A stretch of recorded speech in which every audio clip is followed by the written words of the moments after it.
லைஃப்ல நம்மளை சுத்தி கரெக்டான ஆளுங்களை வச்சுக்கிறது ரொம்ப இம்பார்ட்டன்ட். தாமரையை கொண்டு போய் நம்ம மண்ணில் வச்சா அது ஒழுங்கா வளருமா?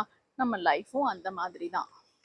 உங்களை கான்ஸ்டண்டா ஜட்ஜ் பண்ற, உங்களால முடியுமா முடியாதான்னு கன்ஃபியூஸ் பண்றவங்க, உங்களை மட்டம் தட்டுறவங்க எல்லாம் கட்டாயமா இன்னைக்கே தூக்கி எறிஞ்சிருங்க. இல்லைன்னா நீங்க க்ரோ ஆகவே முடியாது.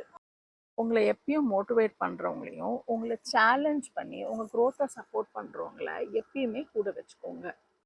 சிமிலர் கோல்ஸ் இருக்கிறவங்களோட நீங்கள் பழகினீங்கன்னா மியூச்சுவலாக பெனிஃபிட் பண்ணலாம், மோட்டிவேட் பண்ணலாம், உங்கள் லெசன்ஸை ஷேர் பண்ணி எஃபிஷியண்ட்டாக உங்கள் கோலை ரீச் பண்ணலாம். ஃபைனலி இன்டென்ஷனலாக நெட்வொர்க் பண்ணுங்க. எக்ஸ்பர்ட்ஸ் அண்ட் சீனியர்ஸை லிங்க்டின் அண்ட் இன்ஸ்டாகிராமில் ரீச் அவுட் பண்ணுங்க. அவங்களோட success and failures will be lessons to you. உங்களை சுற்றி இருக்கிற ஆளுங்க பிளான்ட்ஸ்க்கு ஃபர்டிலைசர் மாதிரிங்க. கரெக்டான ஆளுங்களால சரவுண்ட் பண்ணிக்கோங்க. உங்கள் சக்ஸஸை ரீச் பண்ணுங்க. All the best.